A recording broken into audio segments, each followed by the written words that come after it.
करो ना छोड़ यार। कभी बेटे बाप को कब्र में उतारने नहीं उतरते, गुस्ल देने तैयार नहीं बेटा बाप को। इनसे क्या उम्मीद रख सकते हो तुम जो तुम्हें गुस्ल तक नहीं दे सकते। जो गुस्ल नहीं दे सकता, जरूरत पड़ी तो तुझे खून दे देंगे। वो एक बाप था, अल्लाह ने बड़ी दौलत से नवाजा था इस बाप को, लेकिन इसको बड़ी बेटी अल्लाह ने दी थी, तो इसे बेटी होना बोझ लग रहा था बेटी का। जल्दी जल्दी बेटी की शादी करके उसका किस्सा ही खत्म कर दिया घर से। 10 साल गुजर गए, कभी बेटी के ससुराल नहीं गया। ये समाज है हमारा। जरा सी बात समझी से हो जाए तो बेटियों से ताल्लुक तोड़ देते। शर्म नहीं आती? कई कई साल हो जाते बेटी के दहलीज पे कदम नहीं रखता। क्यों? समधी से नहीं बनती मेरी। समधी के चक्कर में अपने जिगर का टुकड़ा तूने छोड़ दिया। कौन सा जुमला बोलूं ऐसे लोगों के लिए जो अपनी मूंछ की खातिर अपनी बेटियों से रिश्ता तोड़ देते हैं। अरे उखेड़ के फेंक दो ऐसी मूंछ को जो अपनों से दूर करती है। सोचो, 10 साल हो गए बेटी की दहलीज पे कदम नहीं रखा। बेटी बेटी होती है, अगर 4 दिन बाप को न देखे तड़प जाती है। 4 दिन बाप नजर ना आए छुप छुप के रोने लगती है। एक दिन के लिए ससुराल वाले पाबंदी लगा दे कि मैके नहीं जाएगी, उसी वक्त से रोना शुरू कर देती है। और बीवी एक दिन कह दे अपने अब्बा के साथ नहीं खाओगे रोटी, 3 बार कह तूने सही कही, कबूल है 3 बार कही थी, अलग होने को 6 बार कह के रोकता। ये इतना बड़ा फरमाबरदार है बीवी का। बीवी के भी हक है, मैं इनकार नहीं करता, उसका भी हक अदा कर, लेकिन बाप को सता के कोई हक अदा नहीं होता। सुन रहे हैं ना मेरी बात? अरे बोलो हाँ, बस सुनिए और दिल के अंदर रखिए मेरी बात को। तो ये हमारे बेटों के मामलात होते हैं। अब देखो तो सही, 10 साल हो गए बेटी के घर नहीं गया। इसने बेटों की शादियां की, अलग अलग जायदाद बांटने की बारी आई। 4 बड़ी बड़ी मीलें थी, बड़ी बड़ी मीलें 4 थी। इसने चारों बेटों को एक एक मील दे दी, चारों बेटों के जायदाद नाम कर दी, लेकिन बेटी को कुछ न दिया और 10 साल से उसके दरवाजे पे भी नहीं गया। इत्तेफाक देखिए, मर्जी कुदरत की कि दर्द उठा पेट में। जब पेट में दर्द उठा उसके, डॉक्टर के पास लोग लेकर के गए। डॉक्टर ने चेकअप किया। चेकअप के बाद डॉक्टर कहने लगा कि तुम्हारे गुर्दे फेल हो चुके हैं, अब तुम्हारी जिंदगी का वक्त कम रह गया है, का कोई रास्ता होगा, इलाज कर। उसने कहा इलाज से ठीक नहीं होंगे, बल्कि गुर्दे बदले जाएंगे। जैसी इतनी बात कही, दौलत वाला था, पैसे वाला था, घमंड था अपनी अमीरी पे। कहने लगा डॉक्टर जितना पैसा चाहिए उतना पैसा ले ले, जल्दी से दूसरे गुर्दों का इंतजाम कर दे। गुर्दों का भी अपना एक कानून है, हर किसी का गुर्दा नहीं पड़ा करता है। जब कोई अपना गुर्दा देता है तभी गुर्दा काम किया करता है। ये गुर्दे का अपना उसूल होता है। डॉक्टर ने कहा था कि कोई भी गुर्दा देगा तुझे शिफा नहीं मिलेगी, तुझे फायदा तभी होगा जब तेरा कोई अपना गुर्दा देगा। जब उसने अपने की बात सुनी, बड़ा घमंड था 4 बेटों पे। इसे लग रहा था मैंने इनके 4 बेटों के मीले नाम की हैं, पूरी जिंदगी बेटों के नाम कर दी। उसने बेटों को बुलाया और बुला के कहा था बेटे मुझे एक गुर्दे की जरूरत है, मैं कुछ दिन दुनिया में जीना चाहता हूँ, मेरे बेटे मुझे एक गुर्दा दे दो। जब इतनी बात बेटे ने सुनी है, कहने लगा तुम्हारी जिंदगी तो कट गई, हम अपना गुर्दा दे करके अपनी जिंदगी क्यों बर्बाद करें।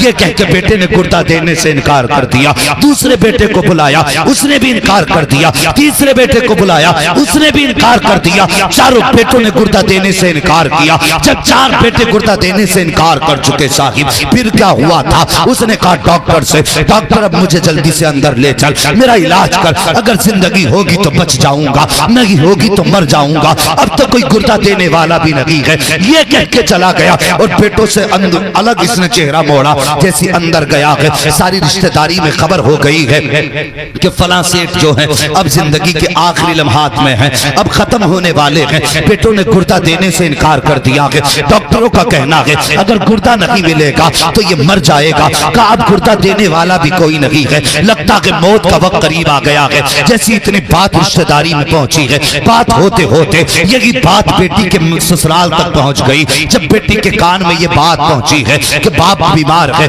भाइयों ने गुर्दा देने से इनकार कर दिया है। अल्लाह अकबर, फिर क्या था, बेटी की गोद में दूध पीता बच्चा था। उसने दूध पीते बच्चे को सीने से लगाया और सीधे उस हॉस्पिटल में आई है जहां पे बाप को भर्ती किया गया था। डॉक्टर के पास आकर के बाप का नाम लिया, कहने लगी फला नाम का मरीज की जगह है, का क्या करोगी, का सुना उसे गुर्दे की जरूरत है, कहा हाँ है तो का जल्दी कर मेरा गुर्दा निकाल ले और उसको गुर्दा डाल दे ताकि उसकी जिंदगी बच जाए। डॉक्टर ने कहा था अपना नाम तो बता, उसने कहा नाम ना पूछ, कहीं नाम के चक्कर में देर ना हो जाए, इसलिए जल्दी कर मेरा गुर्दा निकाल ले। कहा कौन है, कहा मैं इसके रिश्तेदार हूँ। अल्लाह अकबर। उसके बाद जल्दी से डॉक्टर ने ऑपरेशन किया, लड़की का गुर्दा निकाला, बाप के गुर्दा डाल दिया। उसके बाद जब बच्ची कुछ दिन के बाद ठीक होके जाने लगी, डॉक्टर ने कहा था बेटी जा रही है, कम से कम ये तो बता दी जा कहाँ की रहने वाली है। अगर ये मुझसे पूछेगा गुर्दा किसने दिया है तो क्या बताऊंगा। उसने कहा नाम ना पूछ, अगर हो सके तो कागज कलम दे दे।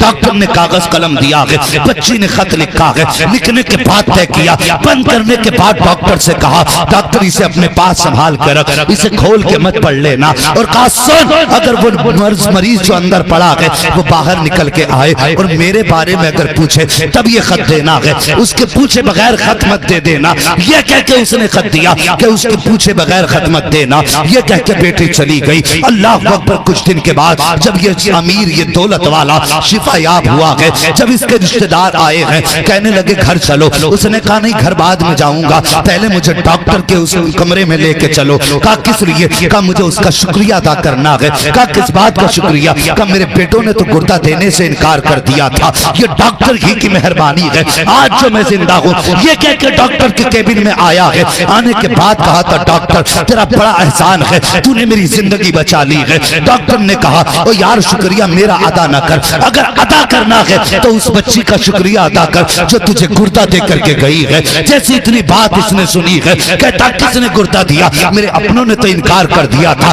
कौन था जो गुर्दा दे करके गया, का नाम तो नहीं पता है, का कहाँ की रहने वाली है, का पता भी नहीं बताया है, का कहाँ तलाश करूं। का याद आया जब वो गई थी तो एक खत दे करके गई थी। अल्लाह अकबर। इसने दराज खोली है, दराज में से खत निकाला है और निकालने के बाद कहा यार ये देख, ये खत दे के गई है, अब जरा सुनना। जैसी उसने वो खत निकाला है, निकालने के बाद खोला और खोल करके पढ़ा है, आंखें बरसने लग जाती हैं, जमीन पे बैठ जाता है, रोने लग जाता है। डॉक्टर कहता बता तो सही यार ये खत किसका है और इस खत में ऐसा क्या है जो तू जमीन पे बैठ गया, तेरी आंखें बरस गई। उसने कहा डॉक्टर कैसे बताऊं, दिल धड़कने पड़ गई है, लब कांप रहे हैं, बताने की ताकत नहीं है। कब बता तो सही ये खत किसका है। उसने कहा डॉक्टर ये मेरी उस बेटी का खत है जिसके दरवाजे पे शादी के बाद मैं 10 साल से नहीं गया था। अल्लाह अकबर। का क्या लिखा है खत में, का क्या बताऊं,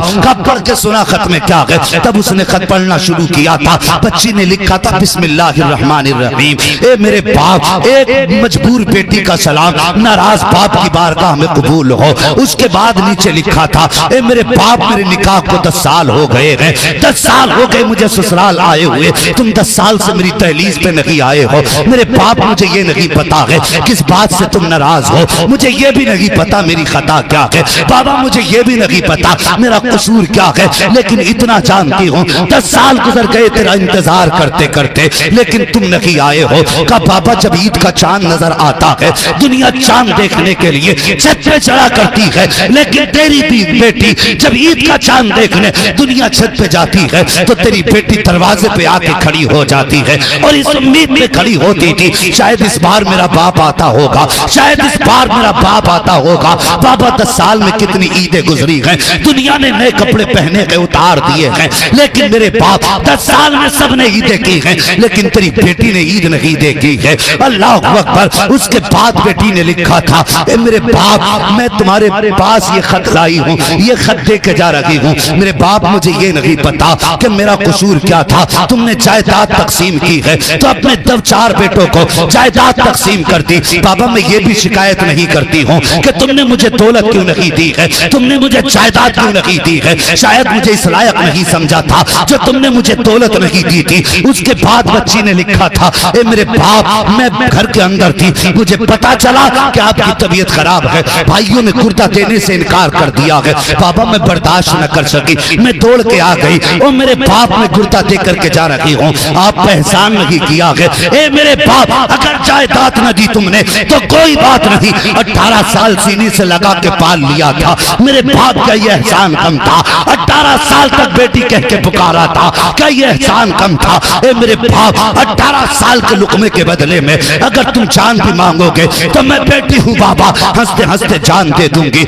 इनकार नहीं कर सकती। और नीचे लिखा था, ए मेरे बाप मैं जा रही हूँ, इस एहसान के बदले में मैं तुमसे कोई बदला नहीं मांग रही हूँ, बस इतना ए मेरे बाप, अगर मुझसे राजी हो जाए तो इतना कर लेना, अगर मेरा इंतकाल हो जाए आकर के मेरे जनाजे को कंधा दे देना। मैं ये चाहती हूँ जब मेरा जनाजा उठे और तू ना हो तो कोई मुझे बदनसीब ना कह सके, बल्कि जब जनाजा मेरा हो, कंधा तेरा हो, तो जो देखेगा बदनसीब ना कहेगा, बल्कि ये कहेगा मुबारक हो बदनसीब बेटी का नहीं, वो देखो खुश नसीब बेटी का जनाजा गुजर के जा रहा। अल्लाहू अकबर। ये बेटी होती है साहिब, कभी कभी बेटे वो नहीं कर पाते जो बेटियां कर जाती हैं। अल्लाह तौफीक दे तो बेटियों का ख्याल रखना, बेटियों से प्यार करना। और मैं गुजारिश करूंगा यहाँ जितने बैठे हैं, कोई ना कोई किसी भाई का, बहन का भाई होगा, किसी माँ का लाल होगा, किसी बाप का बेटा होगा।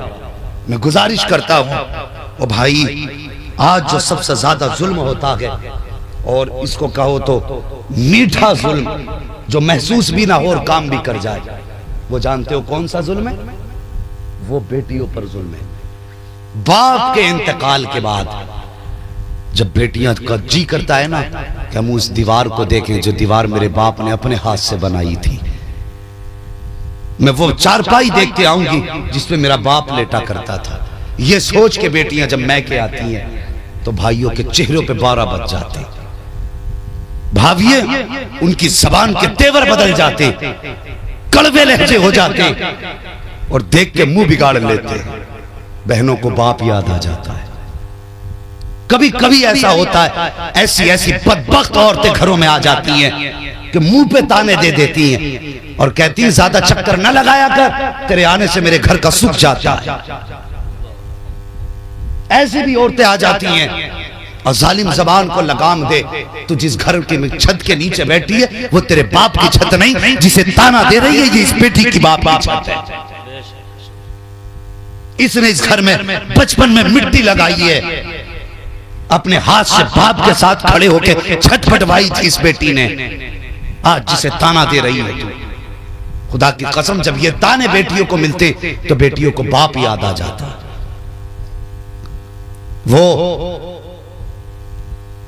अभी जल्दी का किस्सा है, कलमा पढ़ने वालों की कहानी है, गैर मुस्लिमों की बात नहीं करता। किसी के दरवाजे पे बहन आ गई थी, उसका शोहर हॉस्पिटल में था, और जानते हो बहन के हिस्से में 40 बीघे जमीन थी। वो जमीन अपने भाई को दे के आई थी कि भाई मैं क्या करूंगी, मेरी तरफ से ये तेरे लिए तोहफा है। ऐसी बहन थी, और किस्मत कब कैसे फेर डाल दे कोई नहीं बता सकता। इत्तेफाक से हालात बिगड़े, शोहर अस्पताल चला गया, इलाज के लिए पैसा ना था, वो बहन अपने भाई के दरवाजे गई और ये सोच के गई थी कि शायद मेरे भाई के दरवाजे से मेरा ये काम होगा, मुझे 1-8 लाख मिल जाएगा, मेरे शोहर की जिंदगी बच जाएगी। जिस बहन ने 40 बीघे भाई को जमीन दी थी, वही बहन जब गई अपने भाई के दरवाजे पे, तो जानते हो भाई ने धक्का दे के निकाला था और कहा था तेरा कुछ नहीं है, जिंदगी मौत हो या जिंदगी हो, जा अपनी तकदीर से खुद लड़, हमने ठेका ले लिया तेरे इलाज का। तो यार तू बता, जब ये ताने उस भाई ने बहन को दिए होंगे तो बहन के जिगर पे क्या गुजरी होगी। इतना सफाक मुआशरा है हमारा, इतना जालिम मुआशरा है हमारा। इस जुल्म के बाद अगर फिर भी यूं कहो जिब्रील क्यों नहीं उतर रहे मदद के लिए, तो बेवकूफी है तुम्हारी। पहले 313 का किरदार पैदा करो, फिर देखो आसमान से मदद उतरती है कि नहीं। किरदार तो अच्छे करो, तू खून पी भाई का और जिब्रील तेरी मदद को उतरे। अरे शुक्र कर अदा अल्लाह का एहसान मान मुस्तफा का, जितने तू जुल्म कर रहा है इसके बदले में तो जमीन फट जानी चाहिए थी, पत्थर बरसने चाहिए थे। ये जो कुछ नहीं हो रहा है खुदा की कसम ये मदीने वाले मुस्तफा के सदक़े में नहीं है। हाँ, रहम करो अपने ऊपर, बदलो अपने तरीके। ओ यार भाइयों, गुजारिश है, बाप के इंतकाल के बाद अगर बेटियां घर आए ना तो चेहरा बिगाड़ के उनसे मुलाकात ना करना। ये महफिलें रखते हैं ना हम इसाले सवाब की, ताकि अब्बा भी राजी हो जाए, खुदा भी राजी हो जाए, जानते हो, इसीलिए तो अब्बा की रूह खुश हो। यही तो मकसद होता। 1000 रुपए अब्बा के नाम से मस्जिद में दे दिए ताकि अब्बा की रूह को कब्र में आराम मिले। वो सुन, बाप के इंतकाल के बाद अगर बहनें तेरे घर पे आए ना तो चेहरा ऐसे बना जैसे बाप बेटियों के लिए चेहरा बनाता था। झुक के बेटियों से ना मिल, सीना चौड़ा कर, चेहरे पे खुशी ला, बहन का इस्तकबाल कर और ऐसे मिल बहन से कि तेरे चेहरे में उसे बाप का चेहरा नजर आ जाए, तेरे किरदार में बाप का किरदार नजर आ जाए। और जब तेरे किरदार में बहन को बाप का किरदार नजर आएगा, खुदा की कसम इधर बहन मुस्कुराएगी, उधर कब्र में बाप की रूह मुस्कुराने लग जाएगी। हमें तो पता ही नहीं बाप को राजी कैसे करना है, हम तो यही सोचते हैं बस ऐसी राजी कर लेंगे लठ मार के। ओ भाई, अल्लाह तौफीक दे तो बदलें अपने तरीके, रिश्तों की कदर करें। भाइयों, बाप के इंतकाल के बाद अगर बहनें आए ना तो सिर्फ भाई बन के नहीं मिलना है, उनसे बाप बन के मिलना है। अगर वो 4 दिन तेरे घर ना आए तो 4 दिन के बाद फोन करके पूछ, बहन तू आई क्यों नहीं, 4 दिन हो गए तुझे देखने को दिल कर रहा है। अल्लाह की कसम बहन के सदमे ही खत्म हो जाएंगे, दुख ही दूर हो जाएंगे बहन के, अगर जिस दिन हमने ये किरदार पैदा कर लिया। मैं बताता अल्लाह अकबर के बहनों से रिश्ते कैसे निभाए जाते हैं, मगर इंशाअल्लाह कभी फिर ये बात बताऊंगा। कुल्लु मन अलैहा फान, हर चीज मिट जानी है, कुछ नहीं बचेगा। वयबका वजहु रब्बिका ज़ुल जलाली वल इकराम, बाकी रहने वाली सिर्फ अल्लाह की जात है, सिर्फ अल्लाह की जात है, बका उसी की जात के लिए है, हम सब के लिए फना है।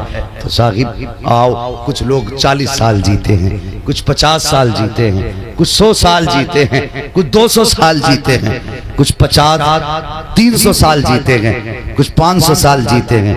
काम ऐसे कर जाओ कि हजारों साल की उम्र पा के जाओ।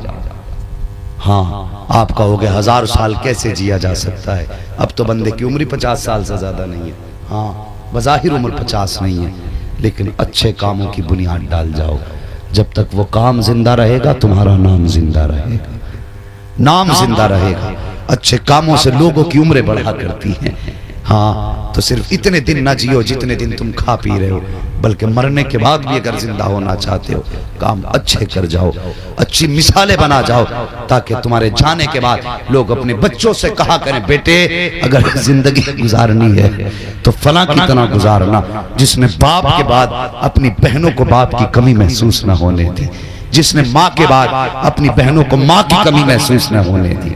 हाँ साहिब, अखलाक ऐसे कर लो, किरदार अच्छे कर लो। अगर किरदार अच्छे हो गए ना, खुदा की कसम यकीन जानो आंसू बहाने की ज़रूरत नहीं है। अखलाक अच्छे करो। और यार हम 1000 बार कहें हुजूर हमारे हैं तो क्या होता है, अगर वो एक बार कह दें ये मेरे हैं तो बेड़ा पार हो जाएगा।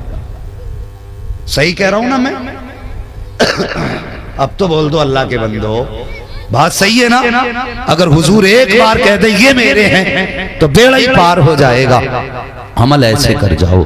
अल्लाह अकबर। मरने के बाद जब तुमसे तुम्हारे घर वालों के बारे में पूछा जाए, बता किसका हक कैसे अदा करके आया है, तो कम से कम तुम अपनों के तो मुजरिम ना हो। बहन तो गरेबान पकड़ के ना कहे मेरा हक खा के आया था, मुझे रुला के आया था। माँ तो ना कहे कि मेरे आगे का खाना छीन लिया था। बाप तो ना कहे मुझे गाली बक रहा था। है कम से कम ऐसे काम कर जाओ कि जब तुम क़यामत में हिसाब हो ना तो अपने खड़े होके कह दें या अल्लाह हम इससे राजी हैं, या अल्लाह हम इससे राजी हैं, या अल्लाह हम इससे राजी हैं। जब तुम्हारे अपने कह देंगे हम इससे राजी हैं, रब का दरियाए करम जोश में आएगा। रब फरमाएगा जब तुझसे तेरे अपने राजी हैं परेशान ना हो, तुझसे तेरा खुदा भी राजी है। ऐसे काम कर जाओ। कुल्लु मन अलैहा फान, हर चीज फना हो जानी है। हाँ, इज्जत की मौत मरो, ऐसे काम करके मरो, लोग तुम्हारे जनाजे में शरीक होने को फख्र महसूस करें, तुम्हारे जनाजे को बढ़ बढ़ के कांदा दें और कहें अफसोस ये दुनिया छोड़ के जा रहा है, हमारे बीच से एक अच्छा चला गया। ऐसे बन के मत जाना, लोग कहें अच्छा हुआ जमीन कुछ तो खाली होगा। हाँ, बस अल्लाह से दुआ करो अल्लाह इज्जत की मौत दे, ईमान की मौत दे। कामयाब वो नहीं है जिसने बिल्डिंगें बनाई हैं, कामयाब वो नहीं है जिसके पास गाड़ी है, बंगला है।